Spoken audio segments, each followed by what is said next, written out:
In January of 2017, officials finally announced what many had dreaded: the end of the largest and most exhaustive search ever mounted for a missing aircraft.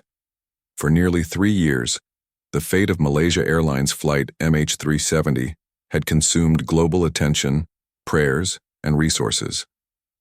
Over 120,000 square kilometers of the Indian Ocean had been searched using the most advanced tools available. Yet despite the relentless effort, the world was still left without a definitive answer to one of aviation's greatest mysteries. For most people, the idea of flying has always carried a certain edge of fear. The very thought of being suspended thousands of feet in the air, moving faster than 500 miles per hour, can be unsettling. Many television documentaries and dramatizations of air disasters reinforce this unease, leaving the impression that mechanical failures and accidents are all too common. But the truth is quite the opposite. Air travel remains the safest mode of transportation in existence. Statistically, the odds of anything catastrophic happening are vanishingly small, and yet when tragedy does strike, it is almost always devastating because aviation accidents allow so little margin for error. A single misstep, a minor malfunction, or a wrong decision can lead to catastrophe. Still, most travelers reassure themselves with the same thoughts. Disasters like the ones we see on the news only happen to other people, on other flights. Surely it couldn't happen to us. The two I-27 passengers boarding Malaysia Airlines Flight MH370 on March 8, 2014, probably comforted themselves in much the same way as they buckled their seatbelts and prepared for a routine journey from Kuala Lumpur to Beijing. They had no reason to suspect anything unusual. The route was popular, flown daily by multiple aircraft. Their Boeing 777 was one of the most trusted and reliable airliners in service worldwide. Their flight crew was led by Captain Zaharieh Ahmad Shah, a veteran pilot with more than 3 decades of experience. In every respect, it looked like just another safe and uneventful trip. For the first 30 to 40 minutes after takeoff, everything seemed entirely normal. The flight departed Kuala Lumpur International Airport at 12:42 a.m. local time and climbed steadily toward its cruising altitude. At 1:19 a.m., as the aircraft was about to leave Malaysian airspace and enter Vietnamese-controlled skies, Captain Zahari made his final radio transmission. His words were calm, ordinary, and professional. "Good night, Malaysian 370. That would be the last time the world heard from the aircraft. Minutes later, the plane's transponder, its electronic identification system, was switched off. Vietnamese air traffic controllers, waiting for MH370 to appear on their radar screens, never saw it. Attempts to reach the crew by radio failed. Even calls placed directly to the cockpit via satellite phone went unanswered. Silence was chilling. At first, investigators feared a hijacking or terrorist attack, but no group ever claimed responsibility. For such organizations, publicity is the primary goal. The lack of any statement cast doubt on that theory.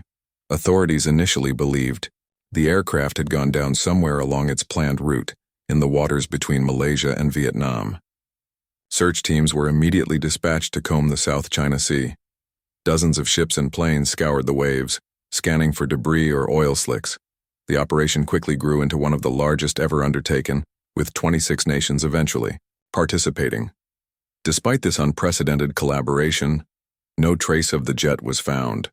To make matters worse, the first days of searching were spent in the wrong location. It wasn't until 4 days later that Malaysia's Prime Minister publicly revealed new radar data suggesting the aircraft had turned back shortly after leaving Malaysian airspace. Instead of continuing toward Vietnam, MH370 had reversed course, flown across the Malay Peninsula, and then veered out over the Indian Ocean. This revelation was staggering. Not only had the plane not gone where everyone assumed, it had traveled in the complete opposite direction. Valuable time had been lost, and with it, crucial evidence that might have been found early on. Subsequent analysis of satellite signals confirmed the strange detour. The data indicated the plane had remained airborne for hours after contact was lost, flying along a path that carried it deep into the southern Indian Ocean. one of the most remote and least studied places on Earth. The region's waters are notoriously rough, and much of the seafloor there has never been mapped in detail. Searching such a place was a monumental challenge, but it was the only lead available. Investigators also noticed peculiar details about the flight's unusual course. At one point, the aircraft appeared to dip its wing while flying over Penang, the hometown of Captain Zahari. Some saw this as a deliberate gesture, perhaps a final farewell to his birthplace. The plane also seemed to track carefully along the border between Thai and Malaysian airspace, a route that would have minimized the chances of detection by either country's radar systems. To many experts, these maneuvers suggested intentional, human control rather than an accident. This raised difficult questions.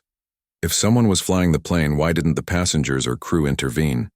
One grim explanation is that the aircraft was deliberately depressurized. Without oxygen, everyone on board would have quickly lost consciousness. If that were the case, the passengers may have slipped into unconsciousness within minutes, never knowing what was happening. Some analysts have suggested that in a tragic way, this might mean their final moments were peaceful. For months, ships and planes searched vast swaths of the southern Indian Ocean. The first tangible evidence of MH370's fate surfaced more than a year later, in July of 2015, when a piece of the wing known as a flaperon washed ashore on Reunion Island, thousands of miles from the plane's last known position. Over time, additional fragments turned up on beaches in Africa and nearby islands. These discoveries confirmed beyond doubt that the plane had indeed ended its journey in the Indian Ocean. Despite these findings, the central mystery remained. Why had the aircraft gone so far off course? Who was responsible, and what exactly happened in its final hours? By January 2017, after years of scouring the seabed and recovering nothing more than scattered debris, the official search was suspended. Authorities concluded that all 239 souls on board had perished when the plane ran out of fuel and crashed into the ocean. They suggested that a loss of oxygen had incapacitated everyone before the aircraft, flying on autopilot, simply continued until its engines gave out. But this explanation satisfied few. It left too many details unresolved. Why was the transponder turned off? Why did the plane follow such a precise route, skirting national borders as though trying to avoid detection? Why had the wing dipped over Penang? And if the plane was truly on autopilot, how could such maneuvers have been executed? These gaps in the narrative fueled speculation and gave rise to countless alternative theories, some plausible, others far-fetched. One widely discussed idea was that MH370 had strayed toward Diego Garcia, a remote atoll in the Indian Ocean that houses a U.S. military base. Conspiracy theorists argued the plane might have been mistaken for a threat and shot down, or else forced to land in secrecy. The United States government flatly denied any such involvement, and no evidence has ever surfaced to support the claim. But for some, the suspicion lingers. Another theory suggested the plane had been remotely hijacked using advanced technology, possibly to prevent a traditional hijacking. Even Malaysia's former prime minister mentioned this possibility, though he gave no indication of who might have carried it out. Some speculated that foreign governments were involved, Russia, China, or even North Korea, drawing comparisons to Malaysia Airlines Flight MH370, which was shot down over Ukraine in 2014. But that tragedy occurred in an active war zone, whereas MH370 disappeared far from any battlefield, making the connection tenuous. Other theories strayed deeper into the realm of espionage. Notably, 20 employees of Freescale Semiconductor, a company involved in cutting-edge technology including stealth systems, were aboard MH370. Aviation writer Jeff Wise proposed an elaborate scenario in which Russian agents on the plane used scuba equipment to survive while they depressurized the cabin, taking control through a hidden access hatch to the electronics bay. According to this theory, false data was then transmitted to mislead satellites, and the plane was secretly flown north to Kazakhstan, where the Freescale engineers could have been exploited for their knowledge. Though imaginative and detailed, this theory remains speculative and unproven, raising as many questions as it attempts to answer. There were even claims that the plane had crash-landed in Cambodia's dense jungles. A British video producer, using Google Maps imagery, pointed to what looked like the outline of a jet hidden beneath the canopy. But the dimensions of the object didn't match a Boeing 777 exactly, and searches of the area failed to uncover wreckage. Other investigators favored more conventional explanations. A former pilot, Christopher Goodfellow, suggested that an onboard fire or electrical malfunction could have disabled systems and forced the crew to turn back toward Malaysia, hoping for an emergency landing. The plane may have then continued on autopilot until all aboard were incapacitated. While this theory seems simple and possible, it does not account for the deliberate-looking route changes or the deactivation of the transponder. Among all theories, one has drawn the most attention: that Captain Zahari himself was responsible.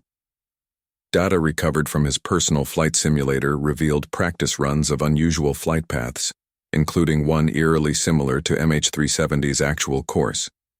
Reports also surfaced that he was experiencing marital troubles, which some saw as a potential motive. The long bank over Penang, some argue, was a symbolic farewell. The careful route back across Malaysia, avoiding radar detection, was something only an experienced pilot could manage. In this version of events, Zahari may have depressurized the cabin, incapacitating everyone else before guiding the plane deep into the Indian Ocean for reasons known only to him. If true, this would make MH370 an act of carefully planned pilot suicide. If Zahari did intend such a fate, experts believe he may have executed a controlled glide into the sea once the engines failed, allowing the aircraft to settle relatively intact on the water before sinking. This could explain why so little wreckage has been found, even after years of searching. Yet, like all other theories, it remains unproven. More than a decade has now passed, and MH370's fate is still hotly debated. For some, the mystery has become a canvas for conspiracy and speculation, stretching from government cover-ups to even extraterrestrial involvement. But behind the theories and debates are 239 lives lost, and families who have endured unbearable uncertainty. For them, the absence of answers is not an intellectual puzzle. It is a wound that has never healed. Usually, when investigating tragedies, the simplest explanation is the most likely. But in the case of MH370, no theory, however straightforward, can account for every anomaly. The aircraft's disappearance remains a void filled only by conjecture, a question mark hanging in the history of aviation. For investigators, the uncertainty is frustrating. For the families of the passengers and crew, it is a daily torment, a reminder that closure may never come. As the years continue to pass, the disappearance of Malaysia Airlines Flight MH370 endures as one of the most haunting enigmas of modern times. The ocean may still hold its secrets, waiting for the day they are finally uncovered. Until then, the mystery lives on, a chilling testament to how, even in an age of satellites and constant connectivity, it is still possible for an aircraft and 239 people to vanish without a trace.